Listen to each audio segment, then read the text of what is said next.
Hi everyone, and welcome back to the Pivot Point, where the mission is to create a safe space for anyone navigating life transitions, whether that be by choice or by circumstance. I'm here to provide a sense of compassion, validation, and understanding, offering you the support you need during these moments of change. In today's episode, we will be covering that you are not falling behind, but rather you are falling into place. Sometimes, well, all the time, life happens differently to everybody. I've noticed that we are often feeling under pressure to have it all figured out by a certain age or timeline.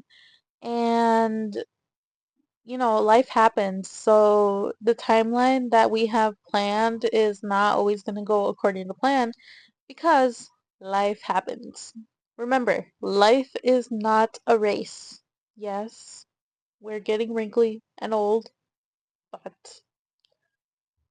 life is unfolding for you just as it's supposed to be. I've also noticed that we are constantly consuming social media, which makes it almost impossible to avoid comparison. And we're big on comparison culture, unfortunately, but that doesn't mean it's right.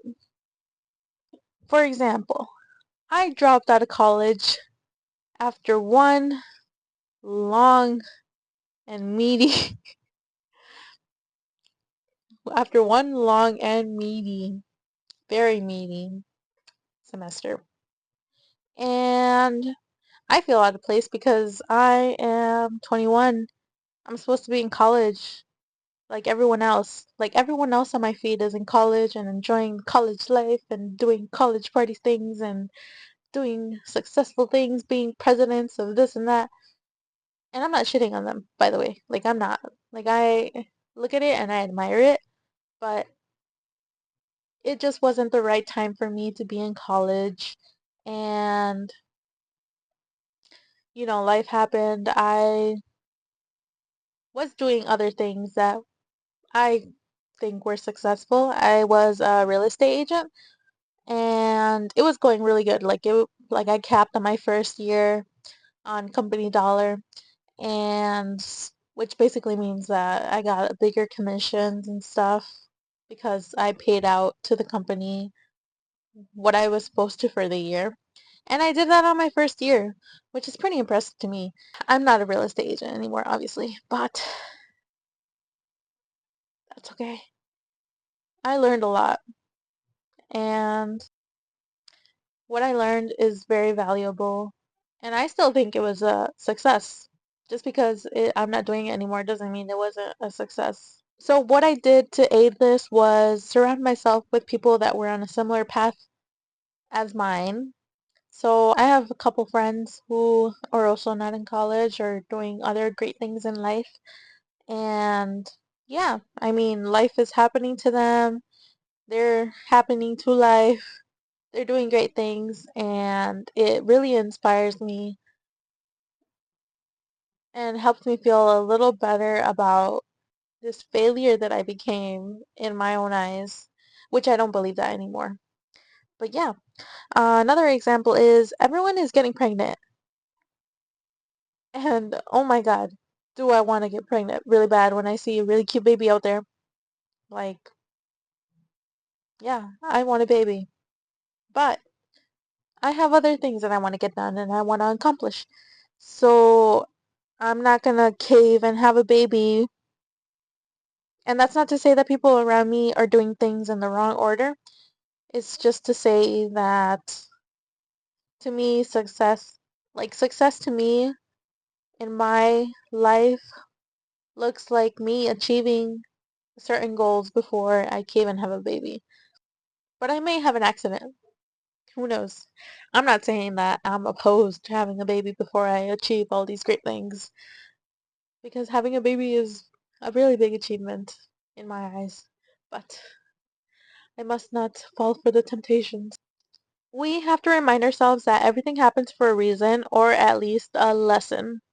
Delays and detours often redirect us to something better.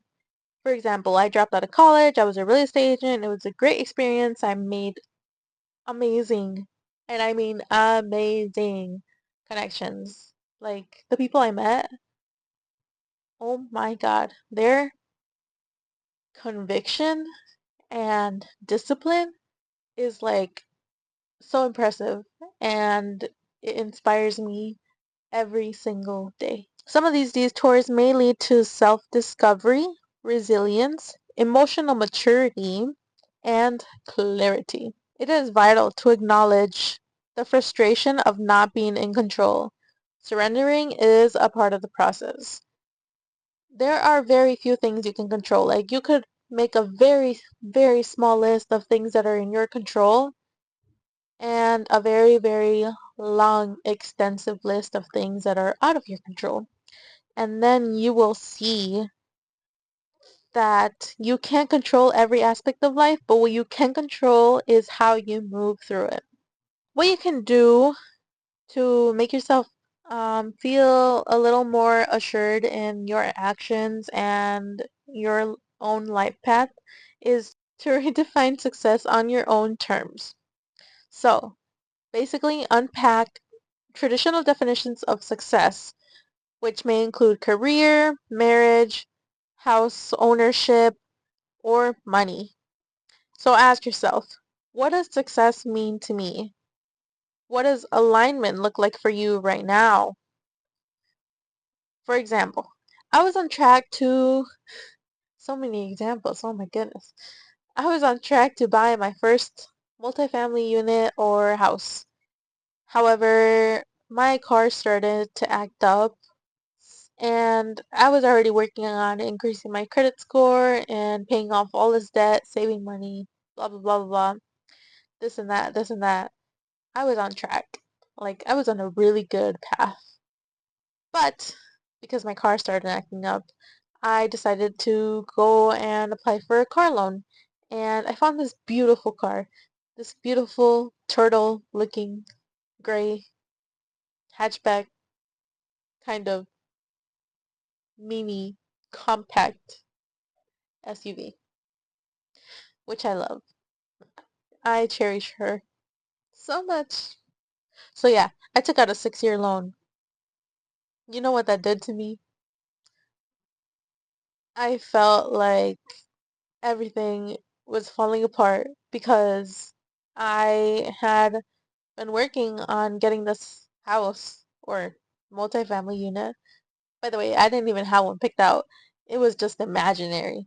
Like I was gonna see what was out there after I got pre-approved and pick and choose and see what's out there. You know what I mean?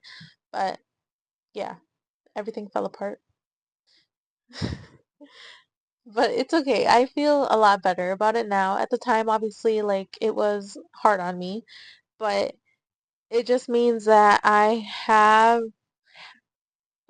to buy a car and I got to pick a pretty nice like family-like car, which I was gonna do eventually. I just happened to move it up the ladder a little bit, a lot of bit, you know? But, you know, it's okay. Things happen. I'm really happy with my car and it's almost been a year. So 5 more years and I'll be ready to get my dream,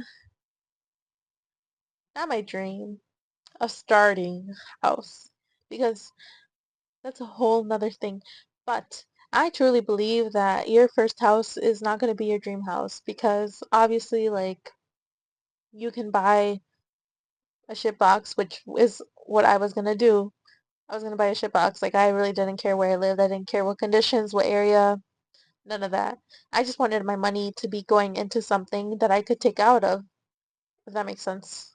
You know, like putting my money towards this house that I could one day sell for money, more money, on top of money that I was saving to go buy another house and then go and put my money into that, take the money out, go buy another house, and then eventually, probably in my 50s or 60s, get my dream house.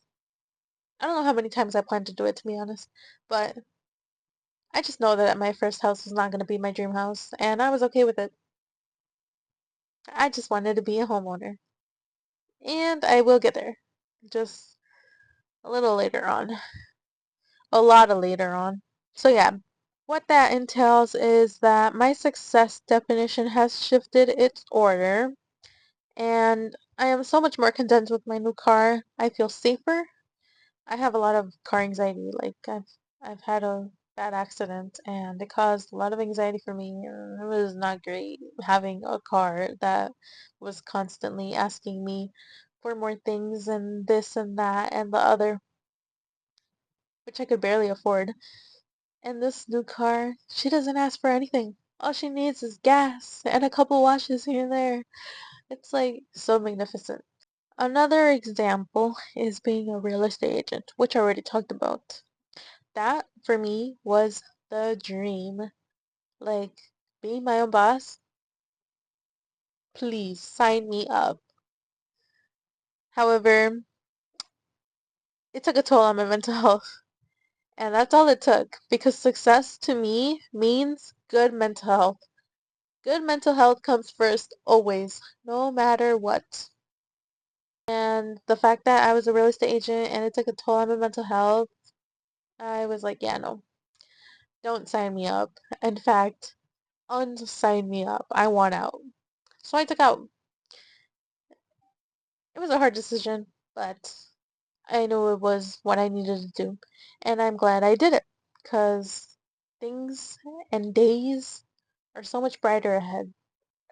I do invite you guys to reflect on setbacks and think about the good that came out of it because even as bad as life curveballs hit you, they always have a positive side.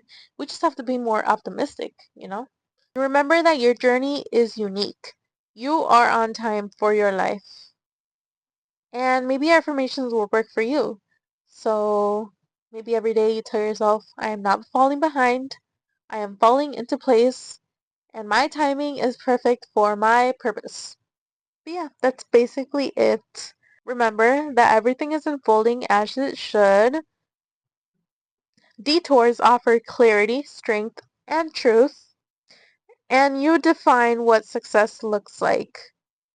Remember to stay aligned with who you are becoming and trust your pace. As always, thank you for listening and watching if you're watching. I hope you guys make it a marvelous, extraordinary day.